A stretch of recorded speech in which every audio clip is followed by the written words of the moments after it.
Hi, I'm Zibby Owens, the creator and host of the award-winning podcast that you're listening to right now. Thank you so much, called Moms Don't Have Time to Read Books. It is a daily podcast, 365 days a year, and each day we talk to an author about all of the things related to their career, their book, their life, and more in 30 minutes or less, because who has time? I am now an author myself, although I wasn't when I started this podcast, and you can get my new memoir, Bookends, a memoir of love, loss, and literature, wherever books are sold starting July 1st, and my children's book, Princess Charming. You can learn more about me at zibbyowens.com, but really you're here to learn more about the authors, and that is what we're going to do. Also, be sure to check out all the other podcasts in the Zcast Podcast Network. You can learn more at zcastnetwork.com and definitely check out those shows as well. Annabel Monaghan is the author of Nora Goes Off Script, a novel. It is her debut novel, and it came out in June 2022 from G.P. Putnam Sons. Writing it was probably the most fun she's ever had.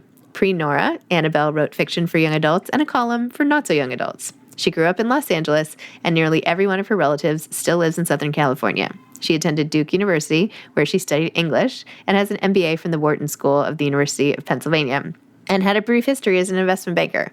She also used to teach novel writing at the Writing Institute at Sarah Lawrence College. She now lives in the suburbs of New York City with her husband, 3 sons, and a little dog who sheds. Welcome, Annabel. Thank you so much for coming on Moms Don't Have Time to Read Books to discuss Nora Goes Off Script.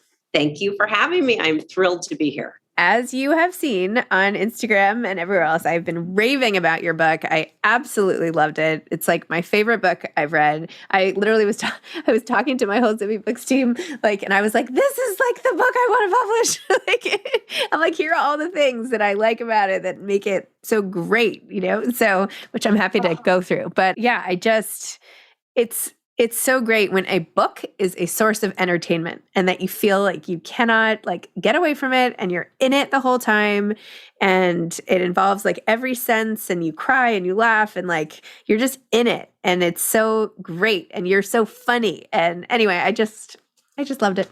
I could listen to this all day. It's the nicest thing I ever heard. But I'll tell you, I wrote this book. I wrote it during quarantine, so I was in it. You know what I mean? I wrote this book all at once because I didn't have anything else to do. And I felt so joyful while I was writing it. So I started waking up earlier and earlier every single day to check on Leo. What's going on with Nora? I couldn't get up early enough to just get back to it. So I hope that comes across. But it was the most fun I've ever had, was writing this book. That's awesome. And hardly anybody says the most fun they ever had was during quarantine. So, right. I know. I feel kind of weird about it, actually, because that was a terrible thing. But it's great that the writing process itself was joyful. Yeah. It was kind of a nice time for introverts, just to be kind of locked down in your head. Yeah. Wait, so go back. I have your last book because I read this, as I told you. Does this Volvo make my butt look big? Which I am also going to post when I go to LA next, and I can stand next to my Volvo and show people, but I will not show them my butt, but I will show them the Volvo in the book. Yes, always show the Volvo. And I love Lee Woodruff, by the way. I love her. Anyway. So I know more about you and that you've been writing a while, but take us back. Tell me the beginning. You grew up in LA. Start from there. Just give me the overview. This is a 52-year-long story. Okay. I grew up in LA, and my ancestors all grew up in LA. My family's been there for a long time, and I really wanted to be a writer. And I went to Duke University. They had a really good English program, and I took all the writing classes. And I was on track to fulfill my dream. And when I graduated from college, all of my friends, Lizzie included, wanted to move to New York City. And it turns out you cannot get a job writing books. That's not a thing. And I needed food and I needed shelter. So I got a job working in banking and turned completely away from this thing that I wanted to do. And I had it in my head that I would, work during the day and then write at night, because somebody on TV did that.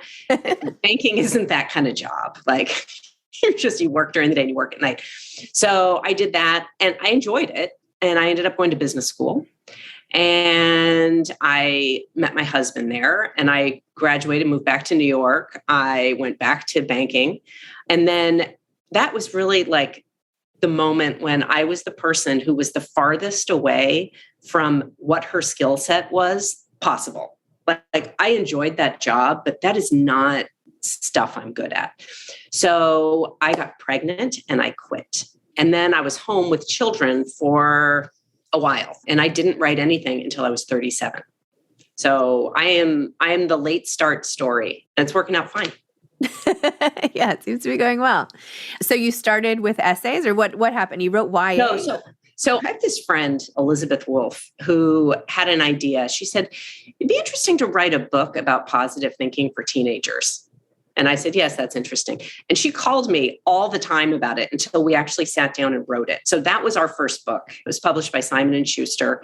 It's called Click, The Girl's Guide to Knowing What You Want and Making It Happen. And that was super fun. But I always wanted to write fiction. So after that, I wrote A Girl Named Digit, which is a story of a teenage math genius who fights crime with the FBI, as you do.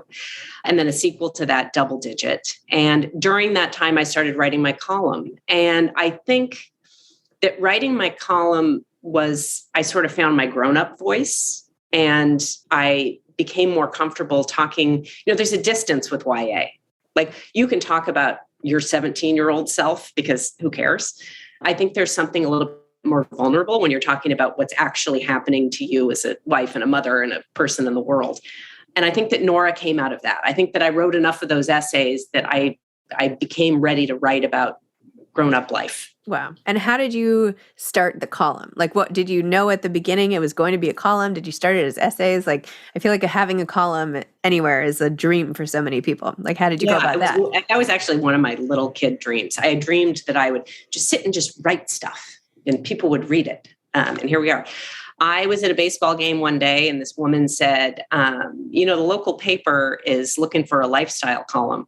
And so I went home and I wrote a proposal, probably 3 pages about, these are my ideas. These are my thoughts. And I sent it in. And 5 seconds later, she said, sure, you're hired. Oh. It's actually not that hard to get that job. I think they were desperate. She didn't even know me. So I just got lucky starting to write for my local paper, and I got my feet wet doing that. And then I started sending it to the Week, and then I sent it to the Huffington Post for a while. And then that got weird, but it appears in a bunch of places, but mostly it's on my website and in my local paper. Wow. And then did you write other novels that were not this and that are like in a drawer somewhere? Yeah, no, I wrote a novel for like 3 years that was so boring, and I was so bored writing it. And I'm always trying to pitch it to people like, isn't this a great idea? And everybody says, it's so boring. And so it's time to let it go. I'm not going to ever write it. And there's a lesson in that. Like, I just want to write something that's fun to write, because then it's likely fun to read. I think that whatever you're putting into a page kind of comes across to the reader. So I'm going to stay away from that boring book. What was the boring book about? It's about this young girl who moves home and she has an affair with this guy and he turns up dead. I know it doesn't sound boring, but it's boring. Okay. It doesn't have legs. You're not going to read this book, Zibby. It's okay. I don't need to read the book. I've got plenty to read. It's fine. It's not coming. You sure do. It's fine. It's totally fine. I was just curious. I was really asking because there are so few people who just come out of the gate and write a great novel. Like, I feel like there are usually 2 practice novels kicking around. Like, you need to go through the process of trying to write one before you can write a good one.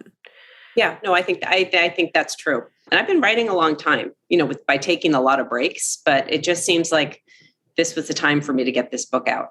Oh my gosh. So maybe we should talk about the book. I didn't even, usually I start with like, tell listeners what this is about, but I was like so excited just to get going. Why don't you tell listeners a little bit about Nora Goes Off Script? So Nora is a romance channel screenwriter. So think the Hallmark Channel.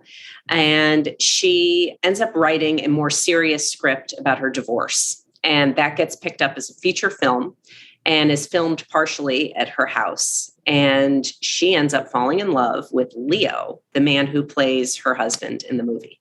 So where did this idea come from? Was it just a stroke of inspiration one day? No, it was actually a bunch of different strokes of information that all kind of congealed in my head at the same time. In 2019, I was stuck in bed for a little bit and I just got hooked on the Hallmark Channel. And I know I'm not the only one. You know, you watch 2 hours, you just hang out in these like idyllic towns with these privately owned hardware stores and bakeries. And you just like one ends and then you watch another one and then you watch another one. And after, 3 or 4 in a row, I was thinking, did I just see this one? Like last time, I think she was like at a cupcake shop in Chicago. And this time she's in Akron with the ballet studio, but it's the same movie. And I just started getting so interested in like how you construct a film like this or for 20 minutes, where to the exact minute you can predict when the guy is going to leave and go back to the city and then have a change of heart and come right back after the commercial break. And I started thinking about who writes these movies. Like, is this one really, I started watching for the credits to see, like, is it a super romantic person who is just like, pouring their heart out into them? Or is this all happening around a conference table in New Jersey where they're just like reverse engineering a story over and over again? So I thought a lot about that. And that's where Nora came from. She spent 10 years supporting her shiftless husband and her 2 kids by writing these movies. And she writes with a little bit of detachment and a little bit of eye rolling because she's never really been in love. And I thought, wouldn't it be fun to run her through that like lightning bolt, toe curling romance and see how she would react and process that. But wait, did you figure out the romance channel? Is it someone writing it or is it people in New Jersey? It's all different people. It's all different people, but they've got a structure. So you come and you take your story and you lay it over this structure. And P.S., the structure works. They're great. They're so fun. It's so funny. I feel like the romance channel for grownups is like the American Girl movies for girls. That is so true. Right? So true. I'm literally thinking like there's the bakery in Paris and there's the horse one and there's the gymnast one and there's, it's like all, but they all like have the same thing. So you kind of know like. Yeah. Yeah. They all have the same thing. Yeah. It's like the same doll with different hair. Yeah. Yeah. So I think that's absolutely true. And there's a real fantasy that they're selling. Every single one of these women has a super lucrative career that started as a fun hobby. Yep. And she's a cupcake magnet. Right. She just did the fun thing and made it into this amazing career. My favorite is the custom wreath designer. Yep. She has a beautiful home. I just wonder how many wreaths she sells. It's a lot of wreaths. A lot of wreaths. Why? Can you talk about why you were in bed for a while? Were you okay? I was sick and had surgery and it all ended well. Oh, okay. No big deal. No big deal. All right. Okay. Leo. So who did you have in mind? Did you have anyone in mind or did he just come kind of fully formed too? Like I've been people actually have been direct messaging me saying, who did you have in mind? Cause I had Bradley Cooper. Who did you, they said to me, like, who did you have in mind? And I was like, no, I wasn't thinking that. I heard Bradley Cooper. Yeah. That was not what I was thinking. What were you thinking? I don't know. I didn't have a Kyle.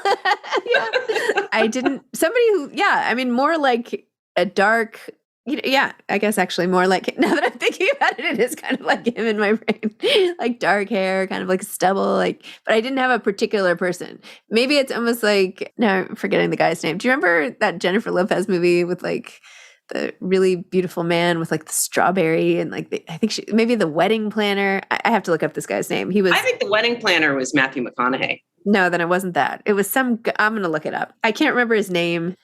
But he has like these chiseled cheekbones and he's very like, Mediterranean. I want to see this blue movie. Eyes. Anyway, I'll think of his name. Who did you have in mind? So I made him up but I can see him so clearly in my mind that if I saw him in a crowd, I would say, oh, there's Leo. I mean, he's so real to me. But what I think is really interesting is one of my friends read this very early and she texts me and she said, okay, so he's Brad Pitt. And I was like, Brad Pitt's not, he's just not for me. Like, that's not my dream guy. And then I went back and I read what was it that made her think he was Brad Pitt. I don't really describe him in the book. So I find that everybody's just bringing, I mean, he's tall and he has dark hair, but everybody's just bringing whatever their sort of daydream about this guy is. And I've honestly heard everything. Huh. I literally wrote the person back and I said, no, I was picturing someone with dark hair. So maybe that's why. Yeah, no, this is like that, design your own fantasy. That's what it is. He's whoever you make him. Yeah. Whoever you want to be. Yep. Right. With the whole thing, like, never mind. Okay. And then Nora. So you talked a little about where she came from your own experience and essays and everything. I loved that she was so set in her structure. Like, I really also related to that. Like, that everything was like set up so she didn't have to think about it. And this is what she did. And I loved even like the rituals of writing, how she would bring her pencils and light the fire. And like, she had her, like, everything had to follow the same order. And that's the way it was until it just wasn't that way at all. Right. So, and I think a lot of people cope that way. Mm-hmm. I mean, if you are fully responsible for an entire family and the well-being of everyone, you need support. And she didn't have any support. So she created her support by having this structure in her life. That's also my writing routine. So I just gave it to her. I think that's where the similarities between Nora and me end. But I gave her my routine. I light a candle, I make the tea, I set the intention, and I start. Wow. I was really motivated by that, to be honest. I was like, that doesn't sound so bad. 10 to 2. Like, I could, like, if I stopped everything else I was doing or whatever, but like that, I don't know. It just seems like, okay, this is something people can do if this is their job, right? 10 to 2, like, and still fit in an It's hard to write for 4 hours. It is. I mean, if you write for 4 hours a day, you're really writing. I mean, that is fantastic. And if you told somebody, you said, I only work 4 hours a day, they'd think, what is this, a hobby? But writing, I don't know, writing for me for 4 hours is like, I'll get a lot done. I don't need to write for 8. I couldn't write for 8 hours. Yeah. I had one day where I was editing what became Bookends, and I posted somewhere, I was like, oh my God, I just spent 9 hours in this manuscript. Like, it was a Saturday and I had to do all this editing. And so many people are back and they're like, yeah, welcome to the writing world or whatever. And I was like, oh my gosh, do you do this all day, every day? Like, I can't do that. I need like more things. Like, yeah. I don't know. Did it feel good to dive in for that long? Or it did. Yeah. No, it was so productive. I got so much done. Yeah, it was great. I felt like it was like a puzzle because books are so long. Like, the essay form is it's so easy for me to like move things around, like, all that stuff. But a book, it's like, well, I don't know. It's so expansive. It's like trying to wrestle like the snake back into that box, like. Yeah. No, I feel the same way. And I will write an essay if I'm getting just really bogged down, just to have that sense of completion, because it's very easy to get lost in a novel. Mm-hmm. And it can be overwhelming. So I need you to give me your tips for real, because I am actually writing a novel now. And are you really? I am, yes. And I am having a lot of fun with it. And that was literally my goal when I started. I was like, I'm just going to do this for fun. Like, if it's like, I don't have time for anything that's not super fun. This is going to be like my break from everything. So if it's not fun, I'm not doing it. But it is overwhelming to like keep going back. Like, how do you stay focused? How do you and I was trying to analyze what it is you did that was so effective, right? Was it the build up? Was it the twists and turns? Was it the dialogue? And was it like, there were so many things that I felt like made your novel work so well, just from a structure standpoint. But did you know that going in, or did it just kind of come out as you wrote it? Like, how did that all happen? I wish I knew. Thank you. I do something that's very time consuming I'm really not sure I would recommend to anybody, but I have to start at the beginning. Like, if I'm writing page 70, it really helps if I read the first 70 pages, because you're not creating a situation. The novel is not about the situation. The novel is about how the people are responding to the situation. Mm-hmm. So you need to be in your protagonist's head. And for me to really understand the way you understand how she's feeling, this just like, talk about inefficient. I would read the whole thing. Say, oh, now she's falling in love, and now this is happening. And oh, but now this happened. And now I can feel what her reaction is because I'm in it. Very time consuming. And if you write every day and if you write for long enough, it all stays in your head. If you're writing a novel and you take a week off, you might as well just start again. Yeah. So you have to keep the feeling going. And as long as the feeling is going, then you know what the next thing is. Does that make sense? It totally Can you say anything about the novel you're writing, or is this? Soon I can, but not yet. I cannot wait to hear. It's so exciting. We'll see. Yeah. Well, I've taken a really long time off, and maybe that's why I'm scared to go back. It's been like a month, and I'm like, now I can't even open the document. But sometimes you go back and it's better than you thought. Oh, well, that's good. And sometimes you go back. This happens to me all the time, where I'll go back and read something that I wrote, and I'm like, oh, I never saw that coming. Like, as if I don't remember writing it. Yeah. So sometimes it's nice in a drawer. Wow. You said to Kyle when he went to your event at Diesel that you like to get to know your characters, or maybe you said this in your speech, so well that you know how they would handle having their heart broken. Except I think you said it better than that. Probably not. I love that. How do you get to know the characters so well? Or is it just part of that magic of novel writing? Like, did you ever, at the beginning, and I'm sorry to ask so many like craft related things, but like at the beginning with Nora, were you like, okay, like this is what she's going to wear? Because I can picture her room. I can picture her clothes and her jammies and like being under the blanket on the porch. Like, did you set out and say, these are the things about her, or did it just all come to you as you went? Well, I had a situation, right? This is a single mother who's writing these romances to support her family. And she's got to make this work. And she is not going to be fussy as a result, right? She probably has, she puts on her morning sweater. She doesn't have a lot of sweater. I loved that, the morning sweater. I was like, I need a morning sweater. That is such a great term. I love that. It's the only way you know it's morning. So I started with her circumstances, and I really didn't get to know her until I was halfway through the story. Huh. So I had her as a practical person and a person who was, hanging on and really, she's really quite competent. Actually, I was so impressed by the way she pulled a lot of stuff off. But no, I got to know her. And as I got to know her and she started telling me the story about her divorce, then I sort of understood that she has these abandonment concerns. And so what would be the best way to break her heart? Mm-hmm. Maybe she would be abandoned. But I don't, I used to teach novel writing at Sarah Lawrence College. And there were all these exercises we do, what's in your protagonist's purse? And do they have a Mac or a PC? All these questions that you should know about your protagonist. That actually doesn't work for me. For me, I have to just start writing. And I know that's not the most efficient way to do it, but I don't get ideas unless I'm typing. So that's how I got to know her, was by writing about her. Wow.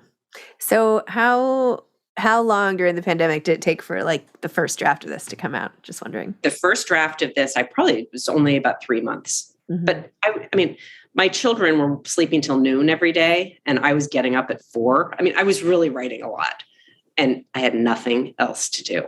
So, and the first draft of this book was only like 30,000 words. And so I started trying to convince my writing friends that was a book. And they all said, that's not a book. You can't have a book that's 30,000 words. And so then I ordered The Bridges of Madison County on Amazon. And I'm like, this is 30,000 words, people. Is it really? It really is. It's 30,000 words. No way. Oh my God.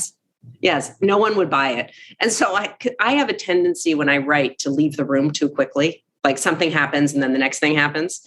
So I went back and I sat in the room with Leo and Nora with the kids and I doubled the size of the book just by because I think at the first draft, it was just a series of things that happened. Mm-hmm. And then it became an actual full-size book. Wow. So amazing.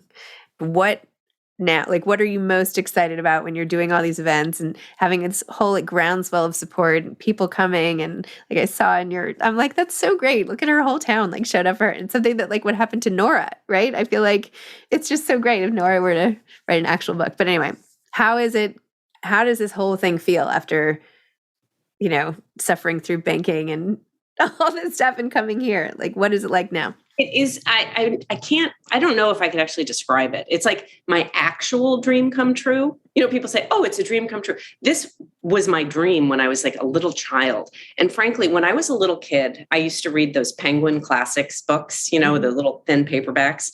And there was a penguin on the back, and I would run my finger over it, and I would dream of writing a book with a penguin on the back. And now here's my book, and it has a penguin on the back. I mean, it is an actual dream come true. And yesterday, I saw my book in the airport when I was leaving LA. It's really amazing. And it's amazing to see how excited people get for you. Yeah. It reminds me that we need to like show up and be enthusiastic for people when they're trying to do whatever it is that they're trying to do, because it just feels really good. Sometimes I'm like, when people accomplish something in other jobs, like nobody is cheering for them. Like when you write your book, at least you get a moment where you're like, you get a pub day. Like how great is that? Like everyone you've known your whole life is like, congrats. Like when you're, I don't know. I mean, I guess when you're an architect, maybe like the house goes up and you have that moment where the client sees it and you see it. But like I don't know. I feel like having this creative job that is and writing and reading, it's such a community thing, like that everybody gets invested in it, So personal. Yeah. I mean, that's the difference. If you're a banker and you close a deal, great. But this is like, I showed you who I was and you accepted it. I mean, it's very personal. Mm-hmm. Well, it's really amazing. Okay. So what next? What are you doing next? Are you going to write another novel? Did you already write a novel? Yes. I am finishing in the next 10 days. I think that's the deadline we agreed on. And it is a novel. It takes place in Long Island, and it's another love story. And I'm also having a really fun time with it. So I'm not bored. Good. So hooray. Hooray. Amazing. What advice would you have for aspiring authors?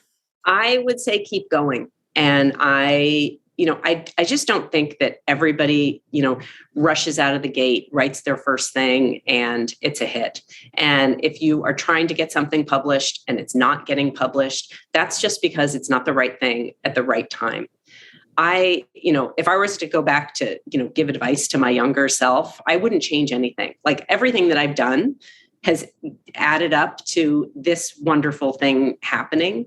So you just have to keep writing. But I think that's part of the problem, is that if you're not feeling success, you'll stop writing. And, it's a muscle. It's like running. Writing really is like running. The more you do it, the easier it is. And then you start, craving it the first thing when you wake up. Not always. But so I would just, say keep going, and it's not too late. Awesome. By the way, Lizzie has texted me because I texted her as soon as we got on the phone. This is our mutual friend, Lizzie Friedman. And she was I'm the one who told you to read her book. So anyway, she sends her love. Thank you for the PR there, Lizzie. So it was all because of her. Anyway. All right. Thank you. I was just, again, I just loved it. I really did. It's so nice that there's the book out there and everybody's reading it and are all feeling equally sort of obsessed with these characters and the story and everything. So thank you. It just means the world to me. Thank you so much, Zibby. Okay. All right, Annabelle. I hope to see you soon. I'll see you this summer, I'm sure. Okay. Bye. Thanks for listening to this episode of Moms Don't Have Time to Read Books. Don't forget to follow me on Instagram at Zibby Owens and at Moms Don't Have Time to Read Books. Also sign up for my newsletter at zibbyowens.com and sign up for my virtual book club and meet lots of authors on Zoom every other week. Thanks so much to Steve and Ryan at Texture Sound for the sound editing. And thank you to Morning Moon Productions for providing this fantastic intro and outro music.